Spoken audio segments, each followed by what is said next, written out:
Halloween with our friend Christy all went as goth kids for Halloween because they celebrate Halloween every day. And we said, let's celebrate them. This is probably where I should insert the photo now.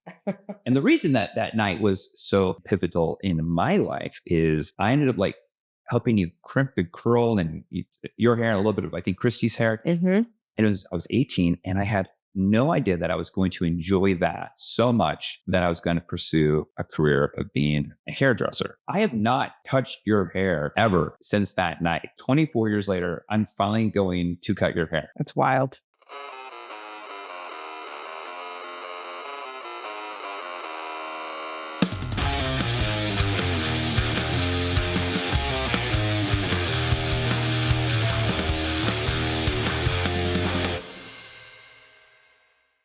All right, Becky. For So what's working and what's not working with your hair? Well, what works for my hair is always just, I've learned that shorter is where I need to be. So like a bob. I generally like A-line bob. Why? Why is it that particular shape seems to be your go-to? Shape-wise, I feel like it just works with the shape of my face. It's worked with my hair, the texture of my hair. Yeah. It's also the amount of time that I'm lazy. I don't want to spend a lot of time on my hair. Mm-hmm. So being able to do it and make it look nice doesn't take me a long time. It's fairly easy to manage. Yeah, just wake up and go. For the most part. A little more than that, but yeah. Like you're not like a slave to having to Correct. blow dry it or Exactly. Got it. I don't mind doing that every once in a while. Yeah. I just don't want to do that all the time. Tell me what's going on with this. What happened here? Did you have a run-in with like a flat iron? Did you like turn it off? Or you like one of those Instagram, TikTok girls like, look at me curling my hair. And it's here's the curl on my iron. This is how you cut your hair with heat. and that sounds like a much better story. I mean, I guess it was an undercut. Okay. I just had an undercut. Cool. Had it shaved for a few years and decided to grow it out. Awesome. Yeah. It's sharp as a cookie. Oh. Yeah. Okay. It's such a small thing. It won't notice it. Like it caught it so early. I wouldn't have even noticed it until I saw you make that little adjustment. I'm just really neurotic about things. Are you neurotic? No, never. All right. So, cool. So are you wanting to match everything up more or less to this length? Is that what you're thinking? I feel like that length is now at like the perfect length. I usually like it just past the chin length. Okay. A little bit past, not quite that. But then when it kind of, the whole A-line thing kind of runs along the angle of my... Do you want to bring everything to this length and then it's just going to grow out in one uniform shape? Or do you want to leave this side a little longer because it's so close? I know, it's so close. Yeah. I wouldn't match it up because if you're not a fan of having that length, that inch is a big difference when you're dealing with a shorter haircut. It goes from like, oh, I like it here. Here, you're like, oh, they got a little short. I'm okay with it. And here, and then and now you're like, okay, this is... you went too far. You went too far. Yeah. And I think you're at the perfect place to start taking everything else off. I just wouldn't take it maybe that short. If that's a length that's not a length you feel comfortable or that I love. That you love. Yeah. Like you can like it. You don't have to love it. It would be like if we went that route, then I'd be like, in about a month, it's going to be great. Yeah. You know what I mean? Yeah. And I think a month, even if we just leave it a little longer on the right side, it's going to be such a small difference on length. It's not going to be noticed between what's underneath and what's hanging over. Yeah. It would be noticeably different if we brought everything to that length. Right. It's the difference between like when people go, oh, I want a French bob versus like a classic bob. That's like the lingo right now in fashion. French curl bob. And it's where it hits really right at the jawbone, not so much at the chin. Oh, interesting. So classic bobs usually hit chin, mid-neck. Right now, what people are referring to as a French bob or a French curl bob, is more jawbone right up and through here. And yours is hover right around there. And if your go-to comfort zone of confidence of wearing your hair is, probably at shortest chin into a little bit past your chin, then I'd say it's such a small difference of length, then it's not going to be a factor. Yeah. The question is how much angle? That's a good question. Well, that's why I'm asking. I like to ask the good questions. I like a good angle. You like a good angle? Yeah. All right. So let me grab my comb out. I'm sorry. We need to figure out this angle. All right. So with the angles, are we talking like more extreme like this? Are we talking subtle? We want extreme. It might be extreme. I don't mind the back. Like I want the hair off my neck. Okay. That's one of my things. It's like especially with the heat. I like sometimes I've heard the term stacked. Okay. Being a thing. Okay. But yeah, I like it to be dramatic. But I also like it to be like even, like not. I don't like there to be like a big step somewhere happening. Does that make sense? Yeah. So I don't know what the term is. There might be a term for it. I just don't know it. But so we have the angle is that your neckline's going to show that. Yeah, that's fine. Yep. And where's my camera? I almost said, where's my camera? That's how much I use my phone for, not a phone. Where's my camera to look up images? Do you have a camera? Yeah. Can I look up some photos on my camera? What do you mean? It doesn't make any sense. Stacked bob hairstyles. So I typed in what you said, and here are the images that show up. But this is actually a really fun exercise I do when I'm teaching classes. Okay. Is we'll describe a haircut. I go, can everybody pull out their phones? And they say, yeah. And then they go type in what we just typed. And they'll type in, stacked bob or,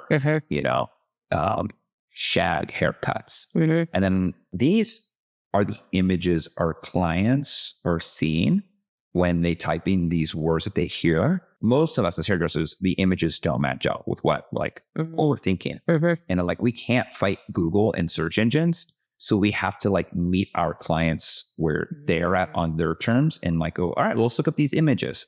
And then say, no, it isn't like this. And then we as hairdressers should be using our own set of keywords. Maybe he's stacked isn't the right word. Maybe it's graduated or maybe it's undercut. But we start off with what the client is asking, and we start going, let's look up those photos. If they go, I don't have any photos, that's the tip that I always tell hairdressers. I'm like, if they don't come in with photos and they're saying something and you have a very clear idea what that is, run it through the old Google search. Show them, is this what you're thinking? And then they go, see, right here. Look, I wrote stacked bob hairstyles. Okay. So is it something more like this that you like? Or is it like that? They all have some. I'd say that's the closest. Yeah. That one from that angle looks nice. It's hard to see what's going on. That's nice. I like that. Okay. So what is it that you like about that one? Actually, she's looking down. So it's actually hard to tell how it would be because I like that angle. Yes. But the angle part of it is, yeah. Her head, if you look at straight, it's not as angled. Right. This front piece up here. I do like the layeriness of it. I like that. The angle probably is one of the least concerning parts for me, because if I make it really extreme and you say it's too extreme, we just cut the long part shorter. I'm more concerned with the back. Yeah, I could already tell you I'd want the back shorter than that. Okay, so we're still on the hunt. We're searching through. Now we're getting to no, way too long. Yeah, I just want less hair back there. Okay, less hair. Yeah, that's more of a graduated A-line because this. Yeah, I don't like this neckline. Okay, what don't you like about that? I feel like that in a month is going to be these weird little curls. Yeah, I like it at least that shortened off the back like that. Yeah. Awesome. Yeah. This is more or less where we're going. I don't like that picture as well. I don't like it either. See, I don't like these little hairs down there. Okay. So you want that almost shaved then? If it needs to be. Okay. So you're okay with that? Yeah. Okay. I have an undercut. I'm fine with a razor. I just don't want it on the side anymore. Yeah. No. For now. I like this kind of dramaticness of it. Yeah. Just a little less on the neck there. Okay. Let's use that one then. Okay. So this is actually fun because I've known you since I was 18. Mm-hmm. We had a brief dating period. Oh, so brief. So brief. Oh, so brief. So brief it was never awkward to go back to being friends, which is why we've been able to remain friends, I think. I think I've told this to somebody, you stay friends with girls you dated? And I'm like, no, not all of them. I go, as long as it was a short enough period and it never got too serious, too fast. Too emotional. Yeah. Too anything. You're like, and I was thinking about this morning. I was like, I don't remember why we ever stopped dating, but I don't, there was no blow up. There was no fight. It was, No. I think it was just one of those things where we're just kind of like, I think it just fizzled. yeah, we're just kind of like, yeah. And then we just stay friends. Friends. Yeah. But We're good friends, huh? we are. We're still friends. Yeah. We started our friendship in California and now we've continued it to Austin, Texas, which is funny. So crazy. We grew up in the same neighboring towns.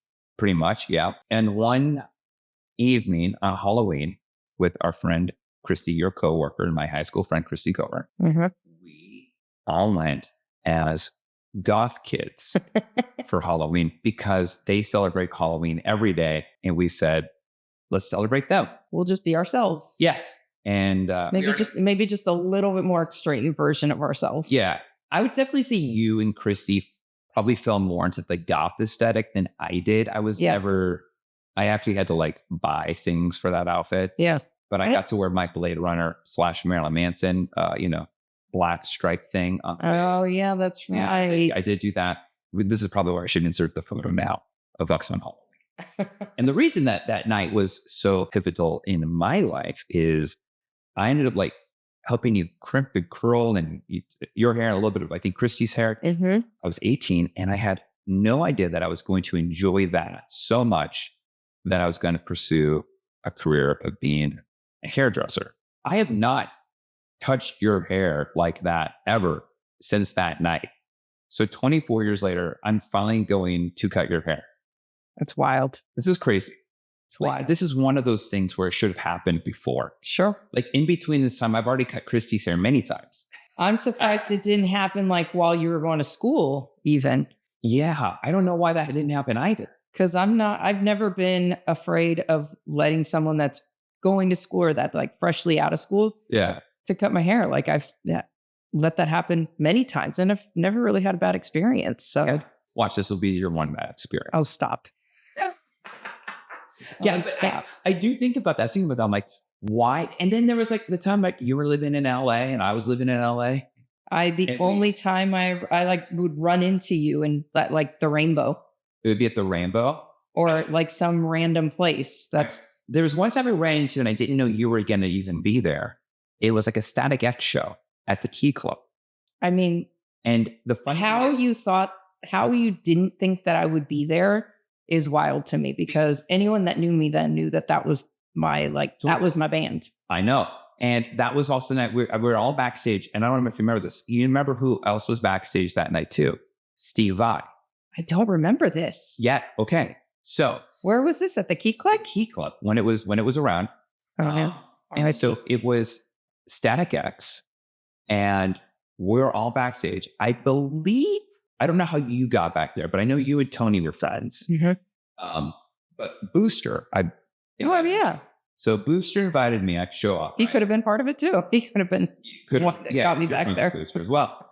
I just remember there's Steve Vai, who's the godfather of creating the 7-string guitar. And now I feel like it might be coming back to me. So now, because if Steve Vai had not created the 7-string guitar, we would not have bands like Thorn. Well, we may have them, but they would not have been playing 7-string guitar. Same thing with like Meshuggah, which now turned into 8 strings. My favorite band, Fear Factory. Like there's a lot of bands that use 7-string guitars, like Mark from Suicide Silence. There's all like 7-string guitars are now a normal thing, right, in heavy metal. Right? Yep. Steve Vai is not heavy metal. No. And not at all. Like not even a little bit. Not by today's standards of heavy metal. Like I would even say that like Motley Crue is now considered just more hard rock. Yeah. By today's standards. Yeah. Well, metal is, right? Sure. So Steve Vai's there and he has his son. And his son is the fan of Static X. And I don't know Steve Vai if he liked him or didn't like him, but he's there with his son at a Static X concert. That's what I know from that moment. And we're all there. And I think you go off. I don't remember the guy's name you were with at the time. You guys go, all right, we're going to go. And we all say our goodbyes. We split off. And then I just happened to notice Steve Vai looking completely lost, like that scene in Spinal Tap where they don't know how to get on the stage. He doesn't know how to get out of the venue from backstage. And I had just been there like 3 weeks earlier. And so I knew how to get out. Had I not done that, I would have been Steve Vai, which I would have been like You've been lost right there with him. It literally, he looked like that John Travolta GIF where he's like looking around, where he's like, where did I go? I don't know. And I was like, are you lost? And he looks at me. He's like, yeah, follow me. So like, I follow him. She follows me out. She's like, hey man, nice to meet you. You're great. And I remember like, I see you guys on the corner. I'm talking to you. And then he rolls up in his Mercedes like, thanks for getting us back. And I remember somebody we were with goes, did you just become friends with Steve I? I'm like, oh, I helped him get lost. It was like the most get out of there because he was lost. It was one of those moments for me. I was like laughing. I'm like, only in LA does this happen, right? And only these things occur usually with like a story with you and me involved, because we have some really fun stories of somehow getting backstage. Oh yeah, at concerts. Oh yeah. I mean, remember the time we were backstage at the Marilyn Manson show? I was just thinking about that one. And then you're freaking out because I couldn't see behind me and it was Lisa Presley and Nicolas Cage. Oh my God. My memory for these things is a little uncanny. You remember such specific things. That's incredible. I remembered how pretty Lisa was and how tall Nicolas Cage was. That was at that show. It was at the Olympia Auditorium. It was like this Korean church. Is it really? It's like a massive mega church. That was he was filming for that DVD. That's right. Yeah. And there was like so many random people there. I think so many people. One of the guys from the Ramones was there. Most of the band, The Cult, was there. The guys from Machine Head were there. Yeah. It was just like a who's who. It was chaos. Right? There's probably like 200 people easily. Oh, so many people. He was backstage. And then there was like this like tent that he was just kind of hanging out in. Yeah. And people would just kind of come in and out. Yeah. And I just remember. But we weren't allowed in there. No, we weren't allowed in.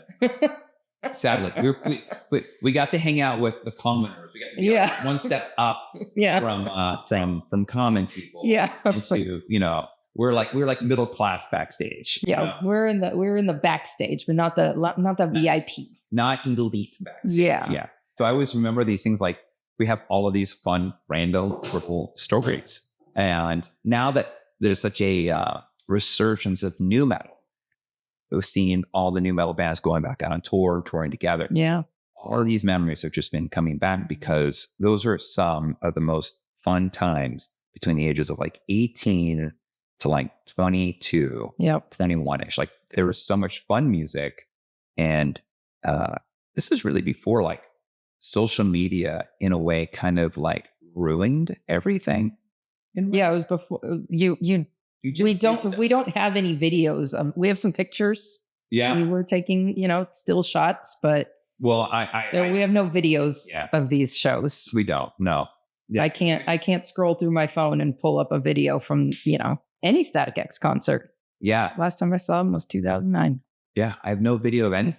If you wanted a video, you had to bring an actual video camera. Yeah. Because the cell phones recorded back then were like, you could even make out who was in the video. It was so everyone crappy. Like an early Nintendo video game. Everyone looked like Minecraft. Let's do this. I'm gonna spray your hair down a little bit because it does need to be a bit wet. Everybody always asks me, how did you get into hair? And I always say, oh, it was a great way to meet girls. And everyone laughs. And I'm just kidding. See, I literally just was doing two girls' hairs. Yeah. The girl I was dating. And I was like, hey, this is kind of fun. One of the people I told that story to ended up, funny enough, being your hairdresser in LA. Okay. I was just about to ask this. Go for it. Is this a story that you tell sometimes when because I know you do a lot of teaching. Yeah. You travel a lot teaching people, giving, courses and whatever. And so you meet a lot of people. And is this a story that you tell? Because that tripped me out. That the story of me doing your hair and Christy's hair on Halloween is literally my origin story of how I became a hairdresser. So when anybody asks, I'm talking about me doing your hair. Got it. So this is so if you've ever taken class from me or somebody like that, and somebody goes, well, how did you get in here? Everyone was like, oh, I had a really great hairdresser. I wanted to become a hairdresser. Oh, I had a really bad hairdressing experiences. I wanted to become a hairdresser. My mom was a hairdresser. My sister was. Everybody has this really cool personal thing. It's really impactful.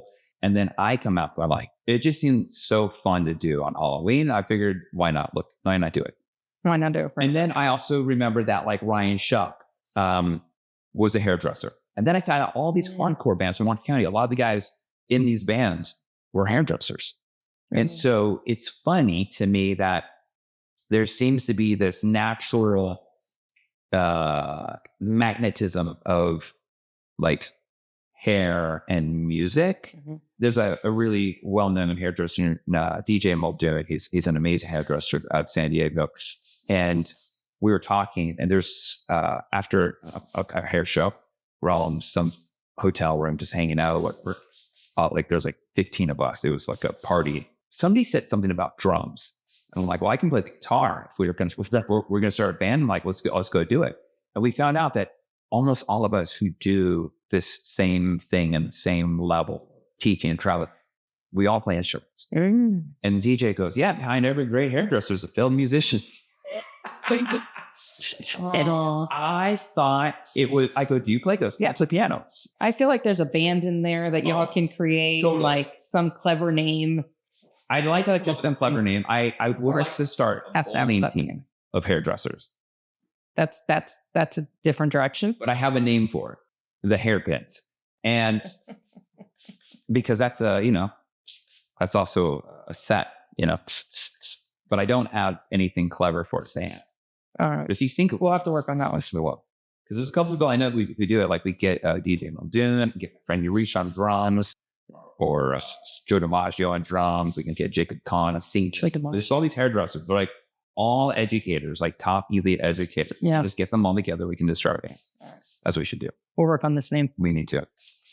So yeah, so I had someone doing my hair in LA for about 3 years, and I found them on Instagram. Some good things come from social media. I gotta be people that way. A lot of hairdressers these days post, they have their page, they post their style. So it's like, I can go through and look at essentially their portfolio, because my hair, I felt, was a little bit more specific. It's not just, long layers and curls or something that I use Instagram as a way of, looking like, what kind of hair do you do? What type? She did a lot of like short kind of punk rock. I could tell knew how to play with like layers in ways that would work for what I wanted. So I went to them, and on our first meeting, because it was through Instagram, I guess they saw that we were friends. Mm-hmm. And we're like, oh, you're friends with Tab. And I was like, yeah.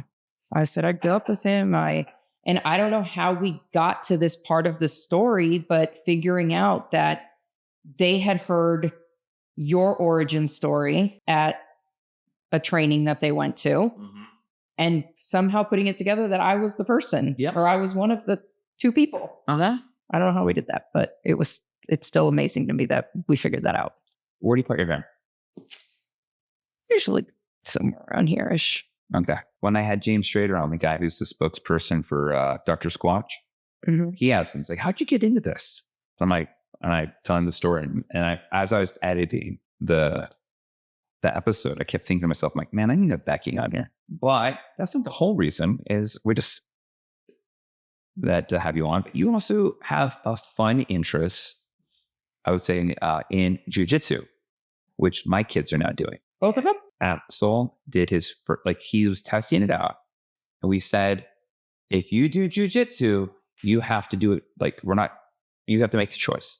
When you say, I want my gi, then you can do it. So Monday, as we're getting ready to go and take Tab, just confusing because my name's Tab, but T3, to jiu-jitsu, Axel goes, I want my gi. And so we're like, oh, because he's been watching for months, and he wants to do it. Yeah. And can I tell you, that kid can do perfect push-ups at 5 years old. He's outperforming on push-ups than the bigger kids. He's perfect, perfect form. Perfect form. It's amazing. And I think he really just wanted to do push-ups. I'm like, we can do push-ups here, but I think he likes the whole gi and the rolling around. But yeah, he sees them out there having fun, I'm sure. Yeah, exactly. And so he wants to do that. So now that I have both kids in jiu-jitsu, I'm getting to have an interest. When are you going to say that you want your gi? I have told my oldest, when he gets to a gray belt, then we will talk about doing it. Yep. I actually think it would be fun. The ideas I have about me doing jujitsu is that I have a couple of good ideas and a couple of bad ideas. The bad ideas is that I could get injured. Okay. I could, dislocate a finger or thumb, wrist, do something with my elbow, shoulder, and then I'm out of business. And then God forbid, I need surgery, then I'm out of here long. The physical injury, which I'm not afraid of getting hurt, I'm afraid of it Not being able to stopping me from being able to do this. Yeah. I just don't want that sort of risk management in my life. Right. Now, the pro of what I think would be good for jujitsu, and again, this is just my own sort of thing, is that I have a pretty good grip with my hands.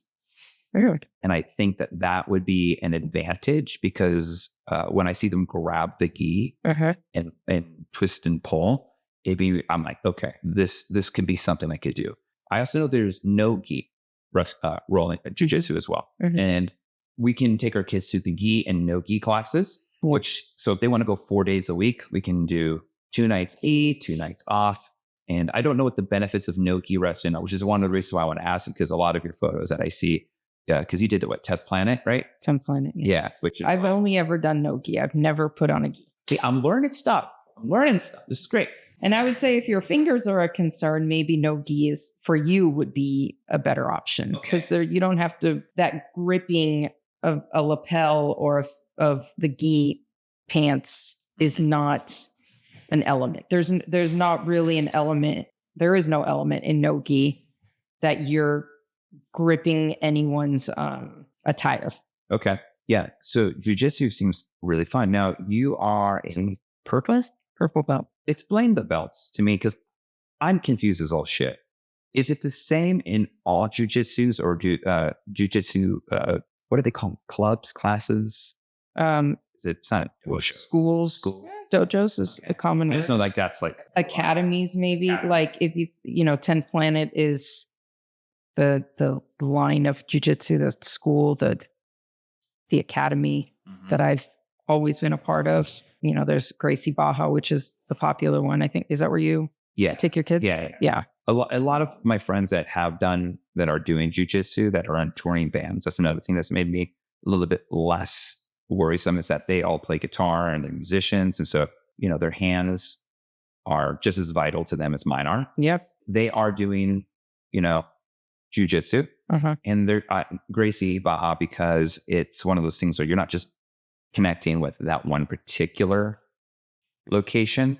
You have access to all of the locations. Depending on how they run it. Yeah. And it's gotten big enough now where, you can find schools if you're part of a bigger, it's not an organization, but it is team. Yeah.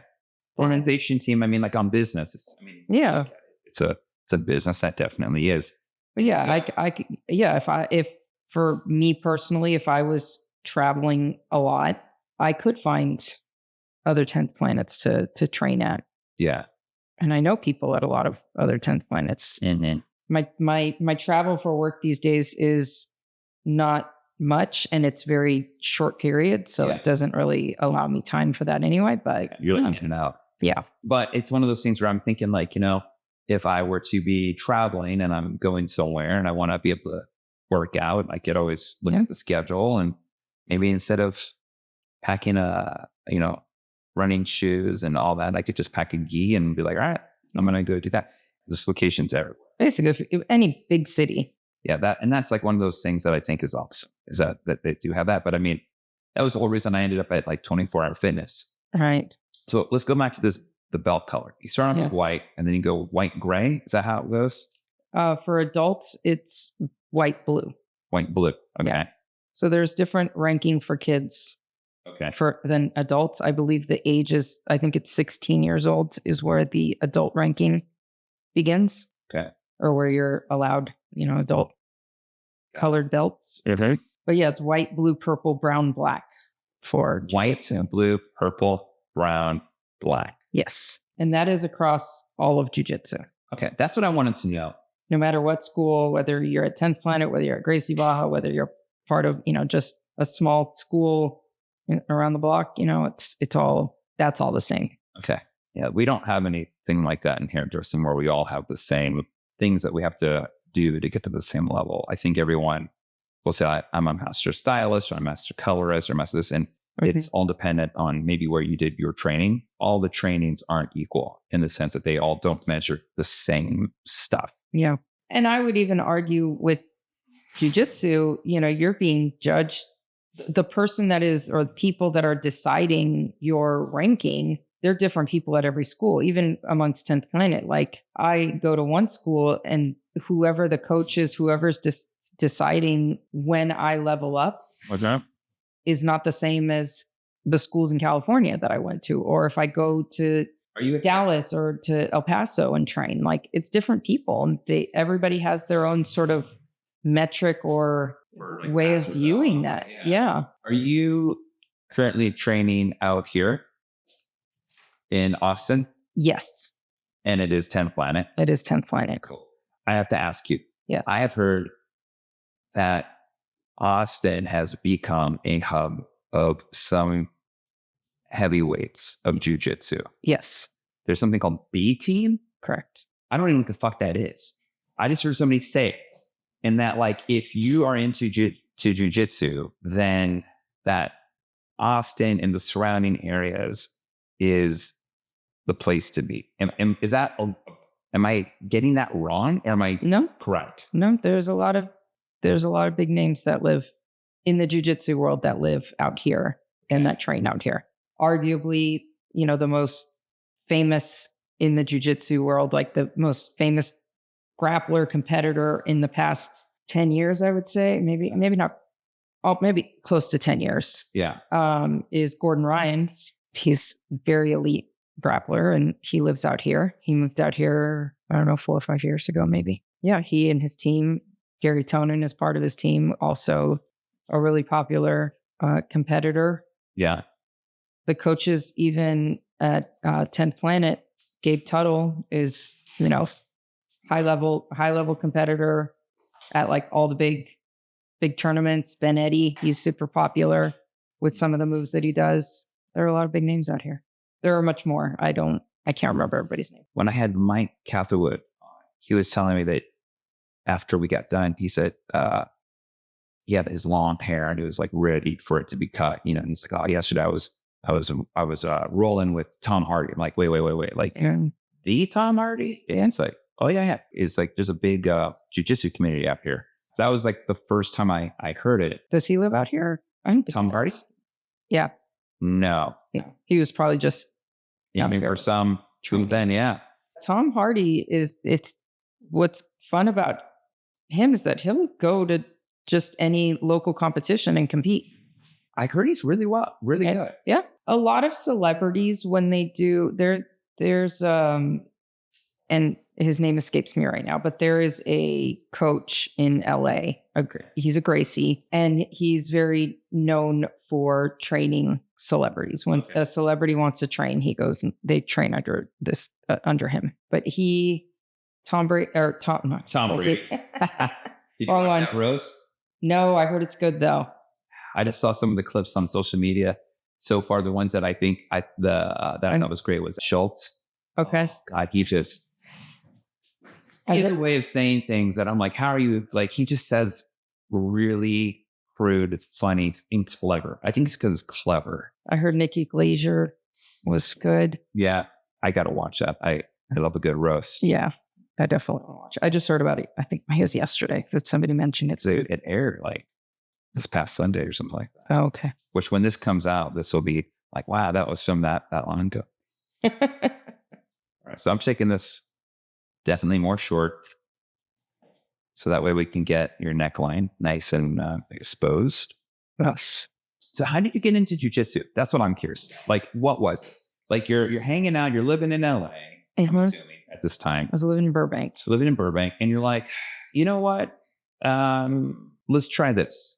What was the catalyst? So it wasn't quite that simple, but at the time I was dating someone, he had done jiu-jitsu in the past. He didn't currently at the time do it. Okay.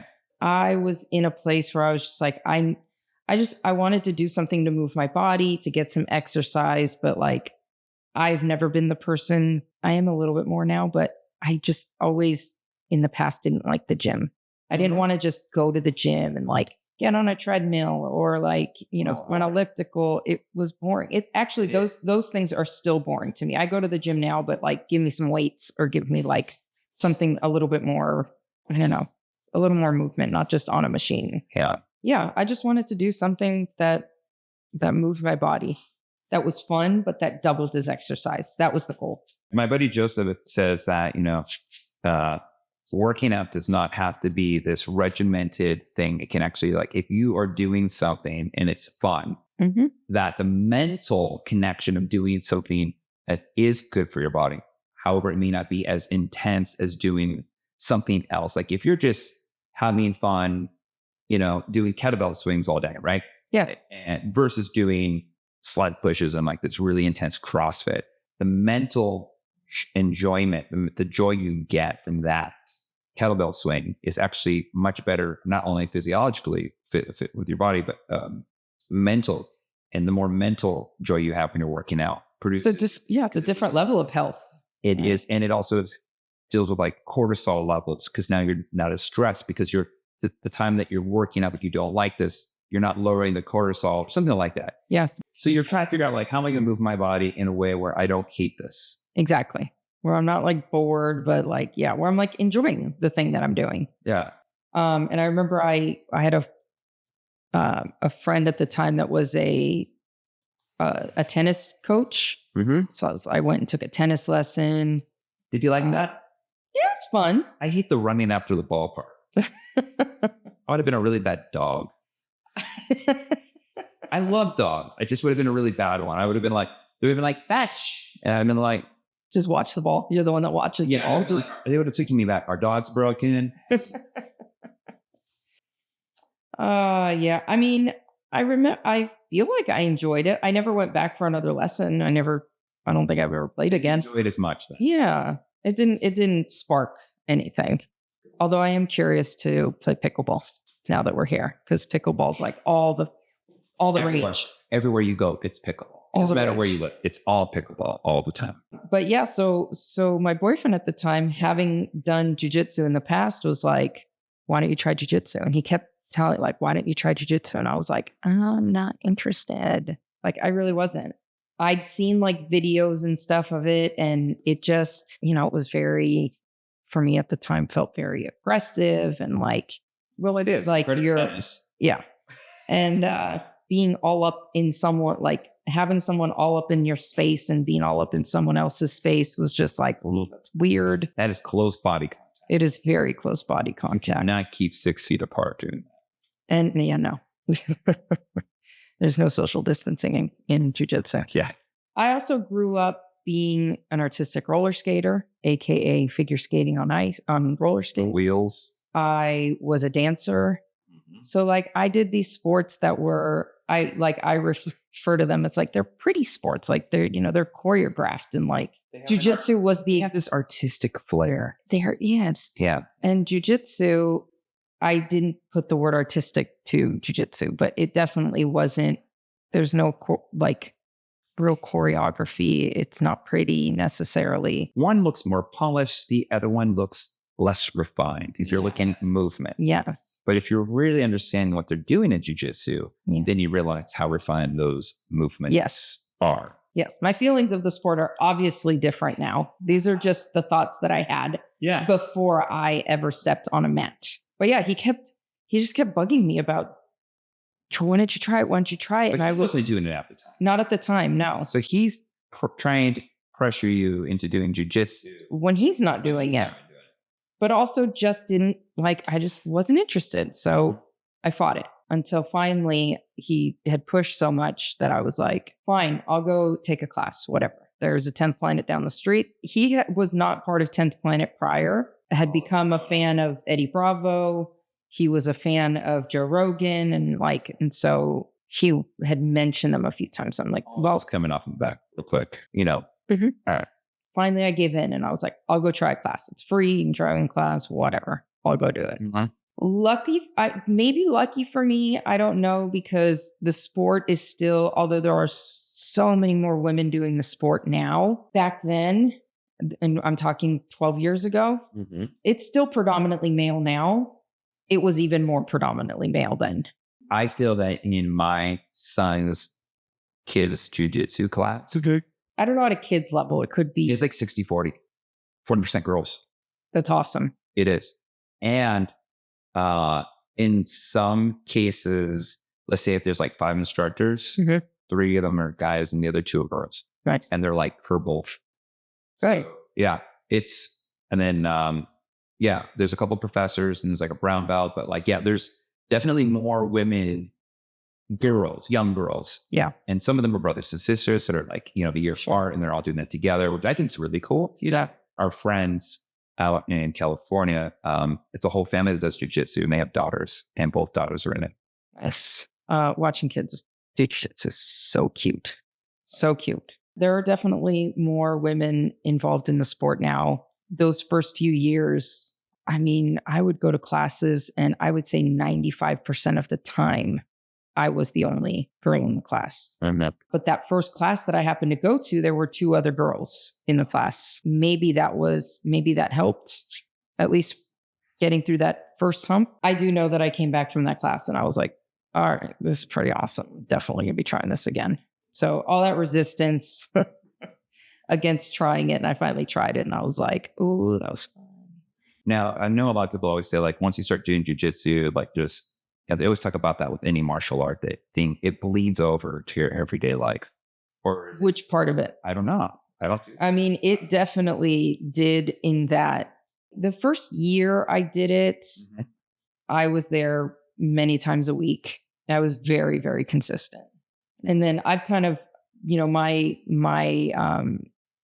sort of history in the sport has been like being super all about it, and like it's all I did, to then not doing anything for a little bit, which maybe isn't great. The first year I did it a lot. And then it tapered out. My job kind of got busy. I was still there occasionally. I was still friends with the people. So it was still very much in my world.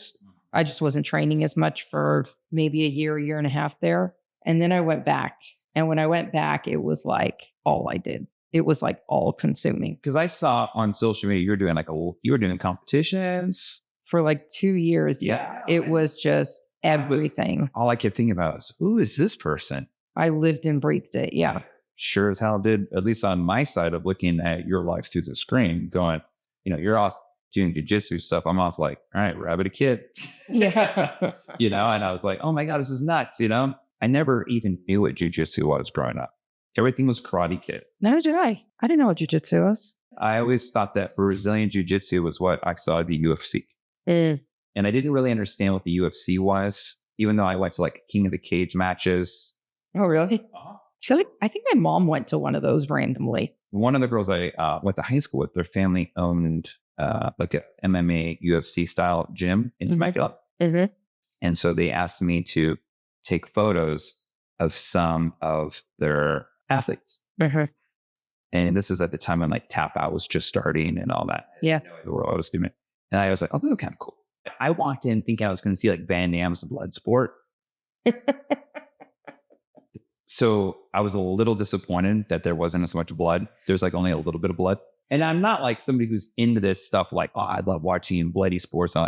But like my idea growing up watching Van Damme's blood sport. And then you see, the highlight reel of any of these UFC things, everyone's just pouring blood. Yeah. And I'm like, oh man, I'm going to be doing this. And I had a pastor give me like right next to the chain. So the blood was going to like splatter. I was thinking, I'm like, I need to wear a poncho or something, like I'm going to go like on Bigfoot Rapids. Like, all right, I got my poncho on at the ride, And then I was like, oh, I guess it's not as bloody as I thought. Not always. It could be.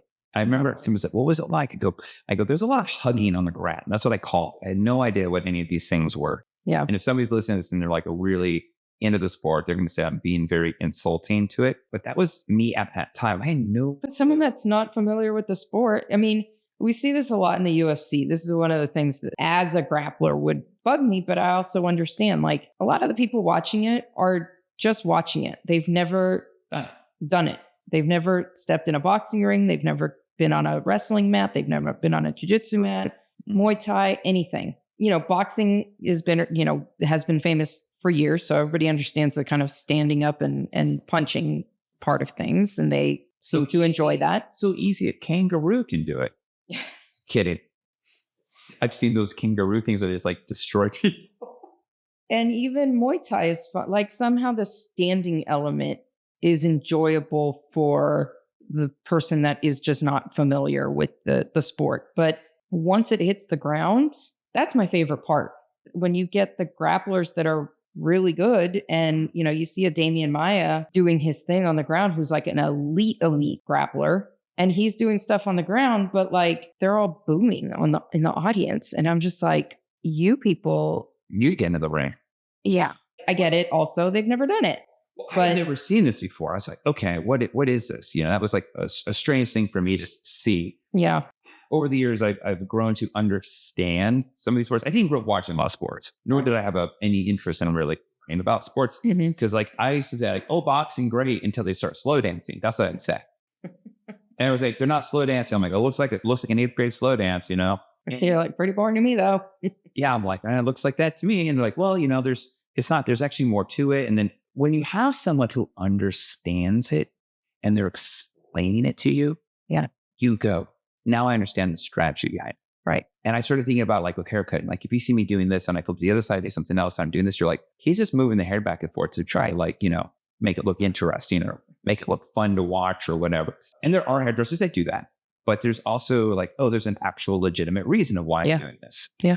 And that's kind of the refinement that you were talking about with the sport and understanding that like when they're on the ground, I could, people that have done it before can understand what is happening. And it's not to say that grappling cannot be boring at times, because for sure I have seen enough matches also where like if the person on top is just trying to, in jiu-jitsu competitions, it can happen depending on the type of the scoring system that is in play. There are matches where people are just trying to like keep their points, not lose their points. So they just mount the other person because they can see the clock only, has less than a minute left and maybe they're already ahead and they don't want to mess that up. So we just mount and we just kind of ride the wave of the next 45 seconds. Sounds like a rodeo. It's super boring and it sucks, those matches. And there is an element of that can happen in the UFC. Same thing. And then it gets mad when like a Conor McGregor knocks somebody out in like under a minute. I was at one of those fights. You were with Conor? Mm-hmm. He knocked out Jose Aldo in 13 seconds in Vegas. One of my clients back in California, he makes a lot of clothes for a lot of big people. But he's most known for making the fuck you suit for Conor McGregor. That's so funny. Yeah, he made I remember that suit. See, I have a tuxedo and he was making it, and then he's with the fuck you pinstripes? I don't have that one. I have a navy camouflage tuxedo made by David August. And cool. So you were at that 13-second knockout fight? Yep. It was in. To me, it's just funny because like you always hear these stories about, oh, the fight took forever, the fight takes forever. And then you have like one of these, under a minute things. Mike Tyson did shit like that too. Yeah. And which is why I'm actually looking forward to the Logan Paul fight. Oh, yeah. Like, I can't wait to see that one. I was just talking to somebody about that. It's not going to be an exhibition. It's in Dallas too. It's not that fun. I know. Who do you think's going to win? I don't know. I don't follow. You don't follow boxing? I don't follow boxing. I can't really. Mike Tyson, who's, retired, he's how old, and I don't want to be in front of him. Don't get me wrong. I'm. Well, yeah, here's the thing. Like, if it sounds like I was taught shit, like, oh, I want this guy to win, that guy to win. I just think it'd be no different to me if you're rooting for Tyson for whatever reason. It also seems like it'd be a same mentality, like rooting, like, all right, we're going to LeBron James and Michael Jordan play a one-on-one game. Right. I grew up with Jordan, so I'm going to be like, go Jordan. Right. But also he hasn't played in 30 years and, And if he doesn't win, it's not an unlikely event either, you know? But if he does win, it's like, well, that's why he was the champion then and he's the champion now. So it's going to be interesting. You always position these fantasy matchups, right? Like, wouldn't that, but the 92 Bulls win against this and that? And we're going to get to see a little bit of that with the boxing, I think. I'm sure there's going to be certain, like, his style, like your style is still your style, I think, regardless. Like it just might not be as, I don't know. I can't speak to it. I'd say maybe not as refined, or maybe not as, like, I know for me, like taking time off of jujitsu and I come back, like I still have my things that I like to go to. They might just not be as instantly effective or as often effective as they used to be, kind of thing. That's the other thing. He also has years of, film footage that you're able to like maybe predict where Mike's going to go. Yeah. Why did you shave that piece? What was the point of that? A little bit of extra edge. Okay, so I'm going to take it to here. Can you see from there? Put your glasses on.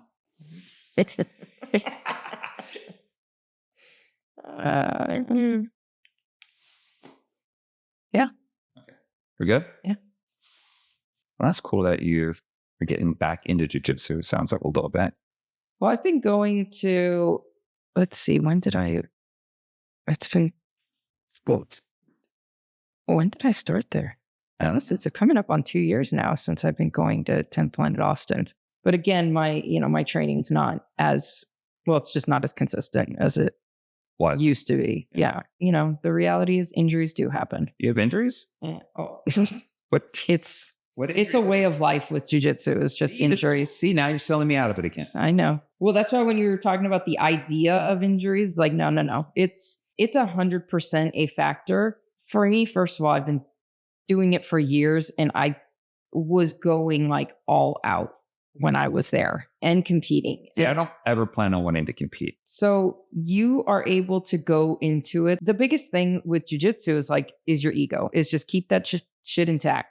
It's like, don't let it take over. Right. And then you can definitely train in a way that is still effective. You're still learning how to use your body. You're still learning how to manipulate your body, their body, do the things that you need to do, and then your training partners, like you get to know your training partners, and like, this is a good, this is a person I can keep training with. Maybe this person might be a little more risky. I think there is a way of kind of managing your training to be a little bit more considerate. I mean, I remember, I've trained with people that are high level competitors, and I see how they go. And then there's also the black belts that I would train with that like were nurses and like needed to be able to do their job. Like he didn't have that same level of intensity.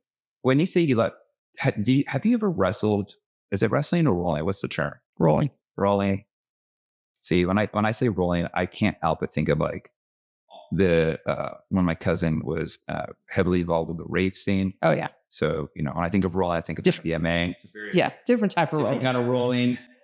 So there's like that. Yeah. And then I start singing Limp Bizkit. What? It's true. Have you ever wrestled with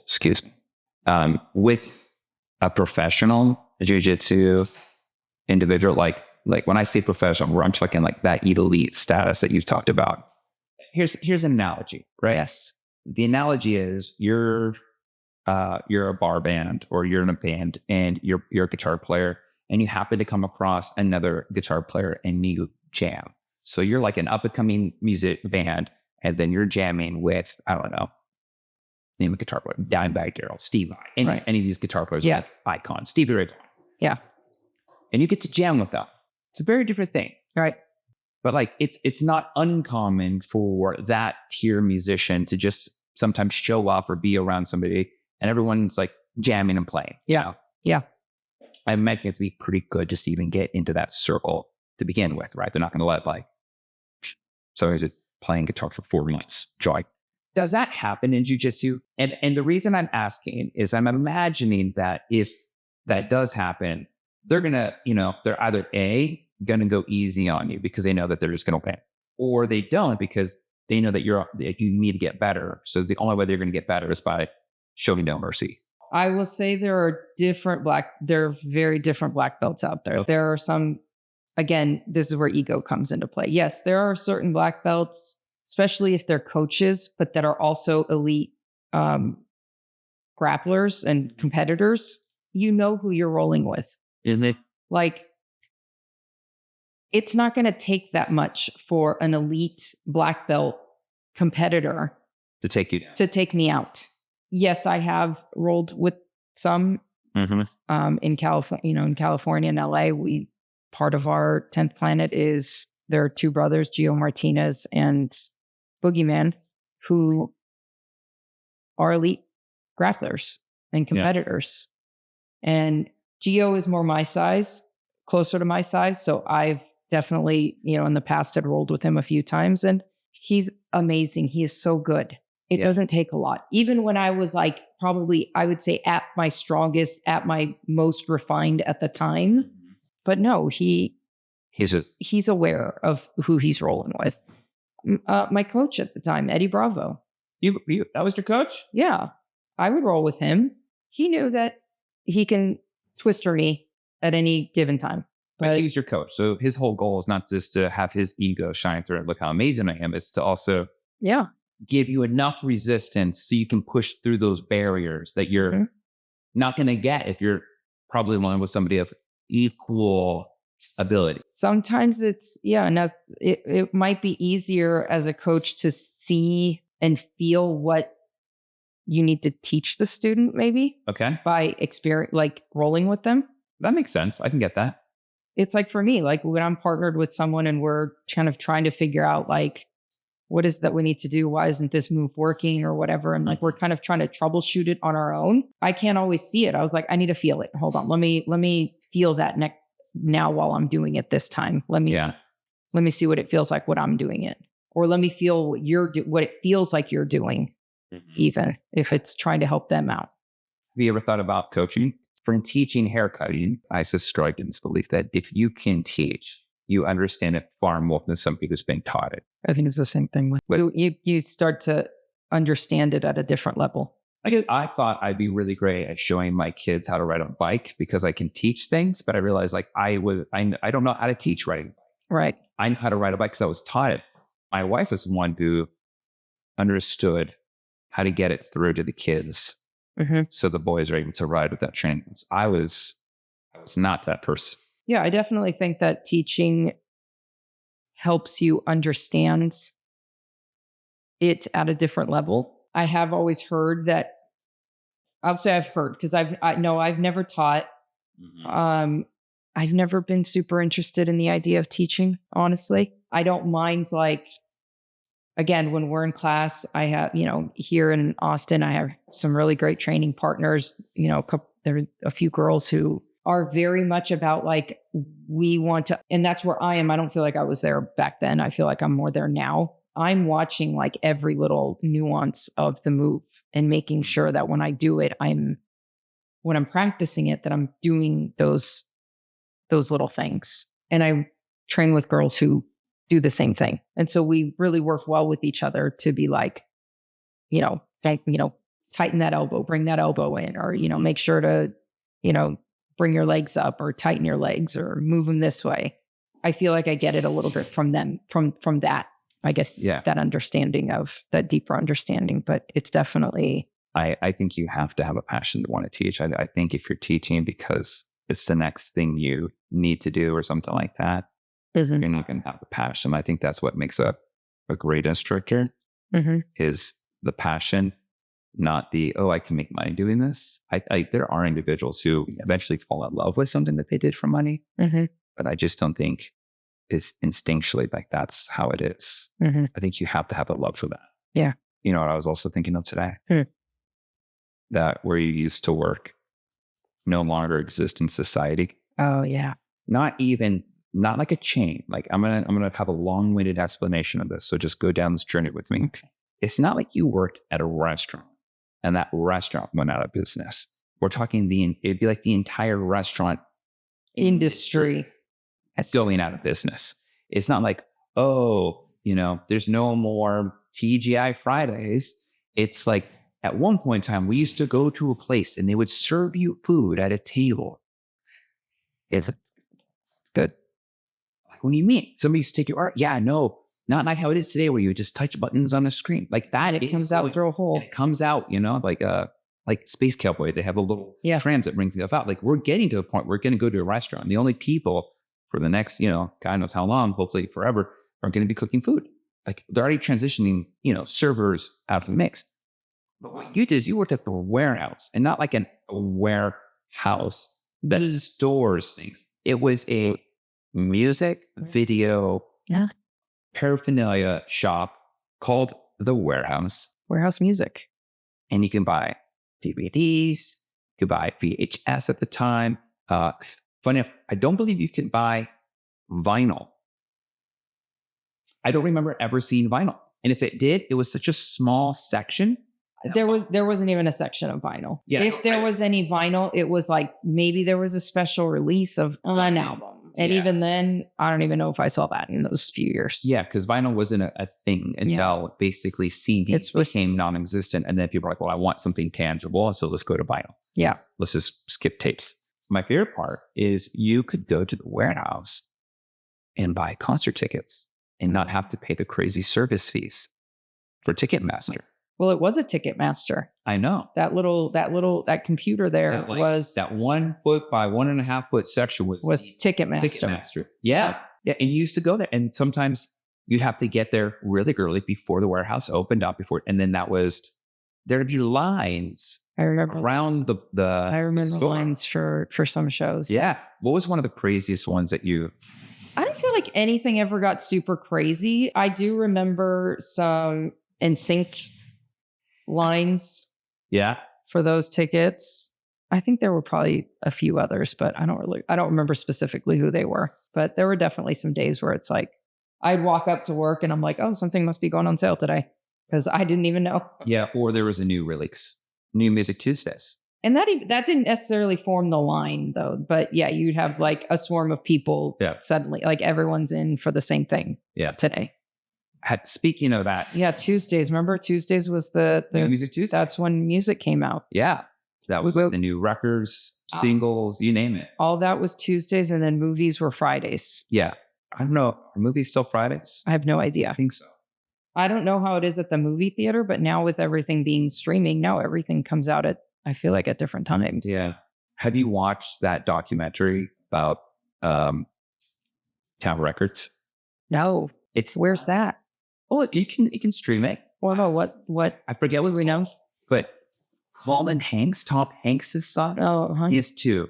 The one that was in what movie was it? And then he said he was in the movie Orange County. Okay. Put him on. Put on the apples. Where are we on length? I think we're good up in the front. Yeah. I think this could maybe get a little bit more extreme here in the back. So I want to go through and layer it and make it like more textured. Okay. And like the back of that. Oh, is that cool? Yeah. Yeah. It's a really, really cool documentary about. I'm going to have to find that. Yeah. They go through everything they do, like Elton John, talking about how he would, and how these things just don't even exist anymore. I think there's one, I think it's in Japan, that still exists. Like a Tower Records that still exists? Yeah. Wow. Yeah. Wait, was it Tower Records? Yeah, Tower. Yeah, because it was about. Maybe I did see something about a documentary for Tower, and I was like, oh man. Because I remember the one that used to be on Sunset. Yep. Did you ever go to any shows there? No, I never went to any of the shows at Tower Records. I would only just go in there when I was in LA and just shop there, or maybe pick something that I knew I needed, or a magazine that maybe was an import mag that I wouldn't be able to have gotten. Yep. My local bookstore, which is like a Little Professor or Barnes and because you're looking for NME magazine. Yeah. That was not like a normal magazine to find. With all the magazines, that Barnes and Noble had, they did not have that. Yeah, I'm looking for Kerrang, metal Kerrang, and they're like, what? They're like, you want Circus? I'm like, no.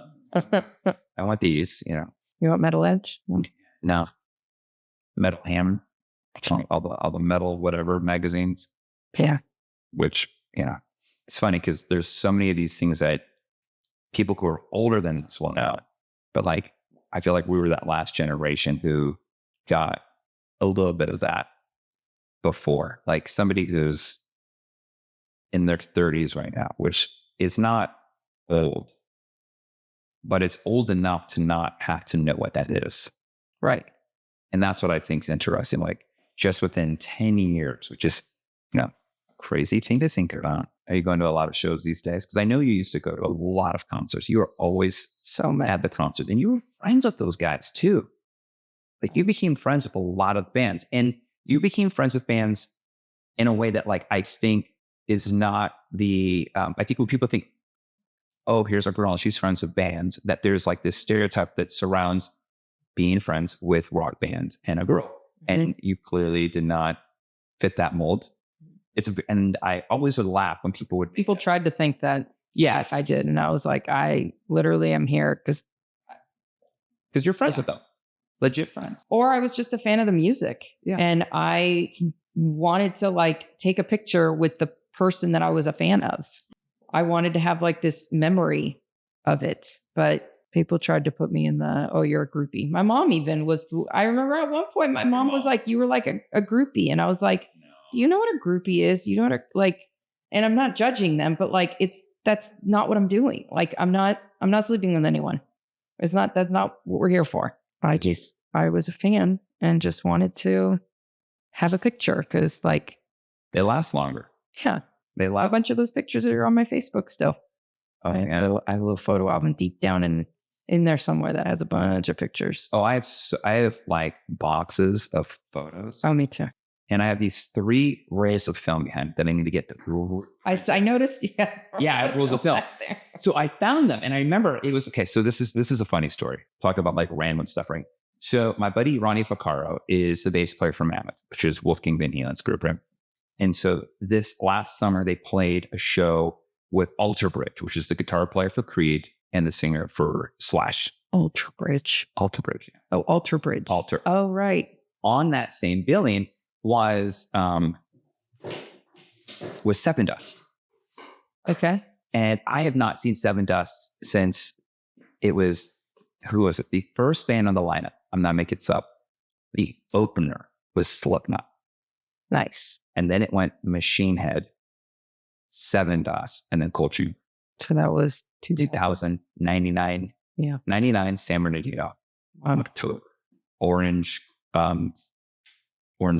Pavilion or something like that. They call it something orange. It's in San Bernardino. It was Blockbuster Pavilion back then, remember? I've been there many times. After my friend's band gets done, I see LJ. And I was like, I'm just waiting for them to come out of the dressing room because they just literally got off stage. So they're like changing, they're all sweaty. You don't want to be that's like going into someone's bathroom. Like going to the bathroom. It's like their personal time, right? Yeah.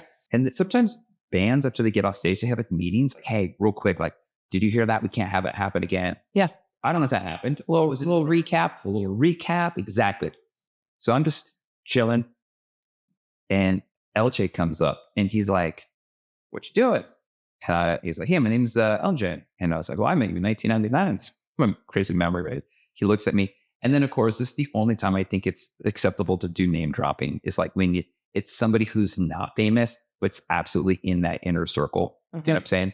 It's like if I met, like there's certain people that I don't know that are friends with you. And if I ever ran into them, I'd say, oh, by the way, I'm friends with, Sure. And they'd be like, oh, I know. Okay, cool. Yeah. You're not just some random person, right? Right. And so I said that and his eyes got all big. And then I was like, I have a photo of you. So I end up taking a photo of him and I know the photo of him and I is on one of these rolls of film. I keep forgetting to bring it to the camera store. I say, where does one even develop film these days? Precision camera. Oh, yeah. There's 2 locations. One's north and one's south. Got it. In Austin. Yeah. And it's no longer at CVS or Walgreens. I think you can, but I have this. I cannot get this roll of film. I cannot get this roll of film to be done in 30 minutes or less. So I have to send it out and it'll take 10 days. Oh, wow. Yeah. I'm not excited about that. No, I do not. The level of show going has significantly decreased. Yeah? Oh, yeah. I mean, that happened a long time ago. Something changed at some point, as it does, the sort of evolution of music. Yeah. And I just wasn't into the bands that were coming out. the metal bands that were coming out. I just wasn't as into them. It also could just be the evolution of a person. They're, you're not in the same place and you don't feel the music the same way. I'm with you. I started not getting out of the metal scene. I just felt like around, you have to look this up, but it was coincided in my early 20s where I just felt the music that was getting put out, a lot of it just started sounding kind of similar to each other. Like these different bands were all sort of trying to copy the success of another band. And then that's where I discovered, other genres of music that were not even close to metal, like Interpol became my favorite band of that era. But Interpol is one of those groups that fulfilled that void of, for me, something that was, when I hear it, I get really excited, and I feel like right now, there's actually been some really good metal bands that have been coming out again. Now talking about it and kind of the timeline of things is also like, the 90s, you had MTV. And if you were like me, I lived in front of a TV a lot. Yeah. Maybe not in the later part of the 90s as much, but that's where a lot of where I would discover music and new bands. And then there was also the radio. I think that was a shift for me. That's a time in the timeline. Like I remember listening to the radio still in the early 2000s, but then somewhere we started with MP3s. I was not exposing myself to new music. You start becoming insular to your music. You just start listening to the things that you know. The things that I know and the things that I like. So discovering new music even today, how? Yeah. You know what I do? I go on Spotify and I put a band I like. And then I try to see if there's any bands I can do the radio station. So put Interpol. I don't know, it's radio. And then it plays all these things. And some things I know, some things I don't know. But if there's something new I don't know, then I immediately go to that station. Something new that you don't know, but that maybe you enjoyed. And I like this. Yeah. So so it was I was listening to Interpol, and then Father John Misty came on. And there's a song called Hollywood Cemetery or something. And I love this song. So now I typed in that artist as a radio, and now I'm getting exposed to other things. Some of these, Father John Misty came out with that song in 2012. Yeah. It's old if you're familiar with music age. But right. Me, brand new. It's a whole, there's over a decade worth of music I have to now, sift through digitally. And I'm excited about it. You're not sifting through your CD case. How did we not kill ourselves in driving? We were talking on the phones. We were flipping a CD case that was this thick, flipping through. Oh, when I see those memes or those reels or stories or whatever it is that some people have posted of this was 1999. Yeah. And it's you're driving, you have the CD booklet in front of you that you're trying to find the next CD. You've got the MapQuest printout. Which would always say take a slight left or a slight right. I'm are we taking a turn or are we just following the road? Just because the road curves to the left, is that's why? So that I don't run. So you're basically instructing me not to run off the road. Thank you. Yeah, because they probably thought if they said go straight, somebody was well, the road turned and I was listening and now I'm going to see MapQuest. Oh my God. That wouldn't surprise me. Hey, everyone always talks about that coffee being too hot thing. The McDonald's coffee. Have you looked into that? They made a documentary about that movie. Did I watch that? They made a documentary about that. Not movie. They made a documentary about that. And from what I understood from a client who did watch it, and they said, well, are you going to watch it? I said, probably not. They said, okay, well, I'll save you the viewing. And I'm going to do this spoiler alert. The person who sued him got burned really badly. But it wasn't they just got burned. It was 3rd and 4th degree burns. The coffee was not just hot. It was scalding. It was top. It was so unreasonably hot. Yeah. Where it's nothing should ever be this hot. Yeah. I think the only thing that came out as close to that is when you go to Ruth Chris or something, and say, do not touch the plate. The cast iron. Yeah. It is 500 degrees. Yeah. Whatever. You're oh, okay. I'm not going to touch. And if you do, they warned you, right? But coffee, coffee's going to be hot. It's unnecessary for it. Absolutely. Okay. So all this stuff, I'm going to cut out. Yeah. But the layering up here is good. Okay. Have you gone to any venues out here since you've been So I just went to Circuit of the Americas last year. Who'd you see? Funny enough. Well, Was it Rob Zombie? And Static X? no, Who? Godsmack. Oh. Well, so my friends, an old friend of mine who I reconnected with, her husband used to play for Five Finger Death Punch, now has a new band called Flat Black. Okay. And they were opening. Oh, cool. And it was Godsmack, Stained, and a DJ. I don't know. What was the name of the DJ from the Beastie Boys? Oh, Mixmaster Mike. Mixmaster. Trace Tennisera. Yep. Yeah, that's who it was. He was one who told me what Steve meant. Because that song was ski, ski, ski, ski, ski, ski. It was on the radio. I know, and you just say it, and you're just like, oh, that's what it actually means? And I was cutting his hair, and I was like, he's like, yeah, I go, that means something, doesn't it? And then he told me what it means. I go, how is it on the radios? He goes, white America hasn't figured it out yet. That was like literally his answer. Yeah. And I was like, huh. Not too long later, Chris Rock is making a joke about that. Yeah. And I would be like, it was almost verbatim what Mike had said to me. And then this Chris Rock special comes out, and I was laughing. It's like, yeah, it means that. He's a cool guy, by the way. Yeah. Yeah. So how was the show? It was good. They sounded great. I was really surprised. I'd never seen Stained before, but he sounds exactly like the albums. That's good. Yeah. Have you ever been disappointed seeing a band that you like were really excited to see, and then you watch them and go, huh? I want to say yes, and I'm trying to think of who, because it's been a minute. It's probably something I've like blocked out of my mind at this point. So bad? Yeah. Who did I see that I would have been like super disappointed in? Or was there a band that somebody like hyped up and you went to go see them and you're like, that was what they were hyping up about? I feel like back in those days, I would have especially with the access to music that I had, whether it was because I worked at a music store or the internet, that no, I would have heard their music at least.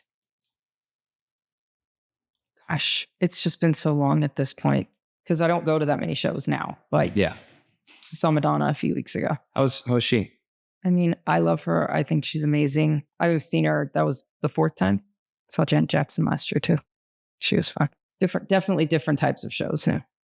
Although I would go see Madonna back then too. I'd go to a Madonna concert just as fast as I'd go to a Marilyn Manson concert. You know, I actually always appreciated that your music variety was wide like that. Because it wasn't just like, oh, I won't see this because it's not my 100% my thing. Yeah. That it's like, oh no, there's actually a lot of music. I remember you were even talking about like Spanish music back then too. Oh yeah. I was like, what are you talking about? And I was speak Spanish, so I had no clue what they were even saying. And you speak Spanish fluently, so you knew everything that was going on. I remember the first time, did I go? I wasn't there. The first time I saw Marilyn Manson. Yeah. Was in 1999. Yeah. 1999.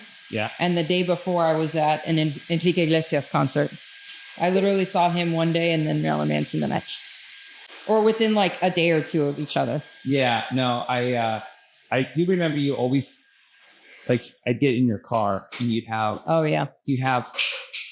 Yeah, you'd flip through my CD book and it would make no sense. It would, yeah. It made no sense. It was almost like if no one knew you any better, they were like, you were just stealing anything you could when no one was looking at the warehouse. You're like, oh, they're not like, I don't know what I grabbed, but I just took it. Yeah. All right. I'm going to get your hair smooth and straight. Okay. Let me grab that from brush. I closed. You might hear about some. Oh. I mean, I was also going to NSYNC concerts then too. NSYNC? Oh yeah. My buddy Philip used to do all the hair for Backstreet Boys and all those guys back in Orlando. Oh really? Yeah. When I have certain bands, when they go on tour, and I know that they may need their hair to be upkept. Their upkeep needs to be more than, hey man, I'm going to see you on tour, then I'll see you after, Right. I'm always like, hey, let me know ahead of time before you need your haircut. Like, hey, if you have a short haircut, like I remember I'd tell Brandon Flowers, I was like, yo, if you are in these particular cities, I got someone for you, right? Right. And I remember I told that to Ronnie Radke of Fallen Universal. Hey, you need a haircut. Because he was speaking with his hair at the time. I'm like, and you happen to be leaving this near Orlando, you need to see my buddy Philip. Right. And he was the only one who took me up on it. And then next thing I know, and Philip's like, yeah, man, for sure. And then at my wedding, they were all like, hey, I haven't seen you. But it's fun having friends that live in different areas that are amazing hairdressers, because you can just like, somebody's like, oh, I'm going on a trip here, or I'm, especially in that setting where it's like, what? They're especially in a touring setting where they might be out for months and months, and they need stuff done. Yeah, especially certain hairstyles. Mm-hmm. Guys, generally a shorter hairstyle might mean a more regular upkeep than a longer do might. Yeah, than like a longer hairstyle. Yeah. I'm surprised that you never went into the music industry. Because I could have easily seen you at some point become like an A&R rep when record labels were really, in control. Or like management. I mean, is that something you ever thought about doing? Or was that just something you were... I definitely applied to jobs at like Warner Brothers when I lived in... when I lived in Studio City, or, because they were not that far. I also had friends that worked in those. Mm-hmm. And I think is actually more because of hearing the stories that my friends would say that I was like, no, maybe I don't want to. I had a friend that she did really well at Warner Brothers. But I feel like she would come home bitching about her job every single day and like this and that. And I hate it. And then I'd hear about like, especially like assistants are an easy way to kind of get into, not easier way. It's like a step in, but then those jobs are like 60 hours a week and you're just always this. And I'm like, I don't know that I want to do all that. Yeah. I also didn't know maybe what 60 hours a week meant. I knew that I was working a job that was 40 hours a week and I had to be in an office. And I think that's what I imagined 60 hours a week would be like, in an office. Yeah. And maybe it was at times, but like, maybe some of it was like, you have to go to a concert. It's like now part of my job is, sometimes I do get to go to a festival or this, and it's work. My old roommate used to manage bands. And so, he did like a couple of things. Like for a little while, he worked at like an independent record label while it's still managing bands. So he did both, and he was allowed to do pop in and back and forth. But because he managed bands, sometimes these band members would be house. So I'd come home from the salon and there would be some band I heard about, and I would always be like, you never knew who was going to be at our kitchen table. Like they'd be negotiating something or some strategic plan for like a MySpace takeover or something like that. Space. Yeah. MySpace. Yes. Good times, right? Yes. When you used to be able to like program a song into your page. Oh, I know. And you knew you were on the outside in your friend when you were out of the top 8. Oh gosh. That was like the most passive aggressive way of like. Most passive aggressive. So much drama did that create. I really cherish the MySpace era. Yeah. It was so much fun. Like that was like such a fun time for social media. There was no crazy algorithm. It was super analogical. You could find things. The algorithm was what you made of it, because like you'd go in and like hijack your own page and you put your own top 8. These are the people that I wanted to see. And if you knew HTML, it'd be top 12, top 16. Yes. Well, that's how you'd get music on there. That's how you'd get a song to play. Well, then they eventually just made that a feature. Did they? But at first it had to be like, you had to know how to get in there and adjust your own page. Did you know how to do any of that? I think my boyfriend at the time was a little more savvy with that, and he figured that out. Was it somebody sent me the HTML code? They said, copy and paste this, and you'll be able to just put whatever you want. I forgot how. I imagine my friend had something to do with it because he was more computer-ish than I was. Like he was the one who had like a Gmail account before it was even available. He's like, I have 20 of, do you want one? I'm like, what is this Gmail? He's like, what's this Google thing? Yeah, he's like, it's going to be really good. You're going to like this. And I was like, oh, okay. I'm still a fan of Pinterest sometimes. Like if I need to figure out like a recipe or like how to just some sort of DIY, I still like going to there. But I've recently noticed that, and apparently it's more the mobile site than anything, but like it's just all ads. Well, that's how they all make their money. I know, but it's literally 2 out of 5 pins or whatever there are ads. It's just a lot now. I get that you need to make money and you have to have like ads in there, but it's like the user experience is garbage right now, in my opinion. I almost would rather see like, hey, you can get no ads and pay like $1 a month. Like would $1 a month be a better thing? Especially because some of the ads that come up are like, of course they're meant to catch your attention and they do. And I'll click on it. I'm like, oh, maybe it's sometimes they're just unrelated to what I'm searching for. So I get it. That's an ad, obviously. But sometimes it's maybe slightly like, maybe it is. And so I click on it because maybe it'll help me. And then it like pops up something and like. You know what I find creepy is I'll look up one thing and then it pops up everywhere else. Every ad is that. Yeah. The funniest one for me, we're talking about like hair loss stuff. And there's like, hey, can you look at this? Like there's this thing called Hims and Keeps or whatever, all these things. Yeah. So I'm like, okay, cool. Like I'll look into it.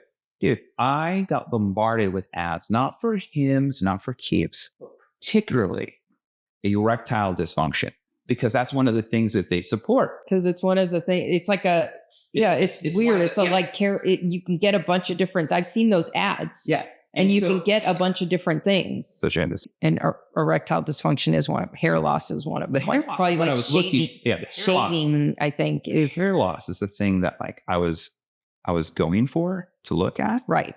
But they're like, hey, we also offer this. We also offer this. And you can get these in mints. And you can get this with that. And I'm like, dude, this is not at all what I was searching for. It was very annoying. I've had a couple instances where the algorithm thought I liked something and I was like way off on liking that. I was like, no. Yeah, like that's not, thank you for trying to upsell me into something else. This is not happening. Well, I like the band Nine Inch Nails. Yes. So I was like looking at the podcast and I don't know how it like was presented, like suggested for you. It said NIN New Orleans. And I'm thinking it's probably about someone's talking about a Nine Inch Nails event in New Orleans. I think it's like, road trip concert docu-series or something like that. Wrong.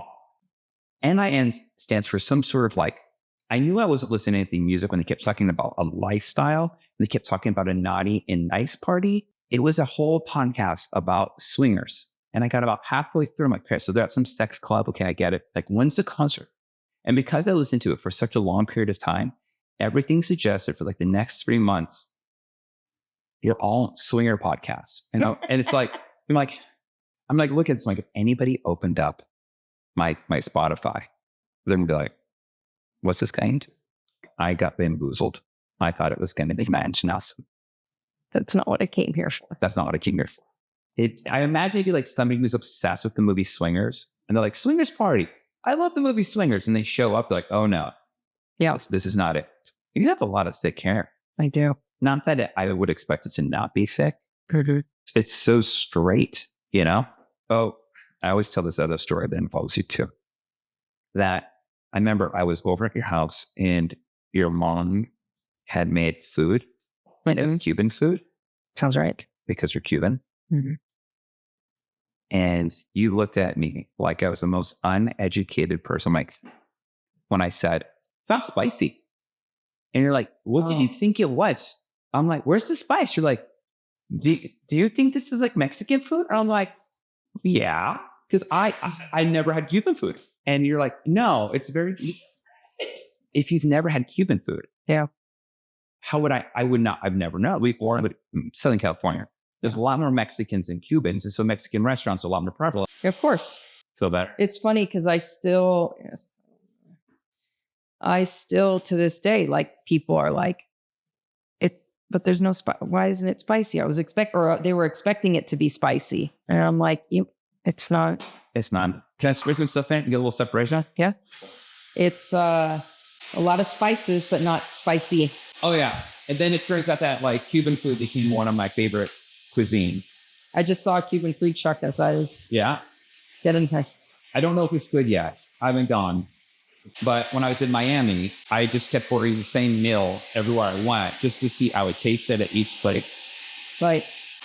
Good. That's a good way of doing it. Get used to one dish and then test it out in different places. And be like, hey, is this good or not? I don't know. Like, oh, I like this one better than that one. Or I did the same thing when I was in all the German-speaking countries. I kept ordering strudel as my dessert because I would just wanted to see. Testing all the strudel. Yeah, I'm like, oh, the Austrian strudel is different than the Switzerland strudel. And then, where I was in Germany, it had changed, like where I was like, I was in Cologne. And then, we are in Würzburg, and then you have it like in Berlin. And there's like these little subtle differences, but like, I was like, I just want to make sure I have like a fun understanding of something, So, there we go. No more undercut. What did you spray in my hair? It is amazing. It's bacteriology. It's called texture finishing spray. It's awesome because it gives you texture. Kind of feels like a light hairspray, but it's not sticky like a hairspray. Yeah. I blow it in with the cold air. Yeah. When you're styling it with cold air or a hairdryer, it puts the air inside your hair, right? And so when you're spraying that while the blow dryer is moving, it's put it in pockets that like you just don't get when you're lifting it with your hands or turning your head upside down, right? You can turn your head upside down and do it. And because it's not a pump, you can spray it upside down, right? So, right. Because you can do it, you get all this really fun texture. Yep. And then you just kind of like move it around and then you have your texture control. And if you want, and what I like about like tomorrow, if you wake up, you're going to be like, oh, actually, I don't really need to like do it. So you could spray more of that or flat iron over it. And have some more fun with it. Yeah, that's usually the thing that I have to at least do is some sort of flat ironing because I'm going to sleep tonight and then I'm going to wake up and I'm going to have a flat, there's going to be some weird curl happening somewhere that. But you don't have curl. That's the weird thing. Well, it's not a curl. It's like a bend in my hair that the pillow and the weight of my head will have created. Yeah. You should see how my hair looks. It's awful. Like everyone's like, you need to sleep with the tips. You need to get one of the, oh yeah. Like wrap your. No, I'm not going to do that. I do a lot of extra things. That's just one thing I'm not going to be extra on. We finally completed the circle of starting, and it only took 24 years for me to get my hands back in your hair again. 24 years. 24 years. That's crazy. It is crazy. It's wild. Yeah. It was 2000, and it's now 2024. All right. Well, thank you. Thank you. Bye. Later. Bye.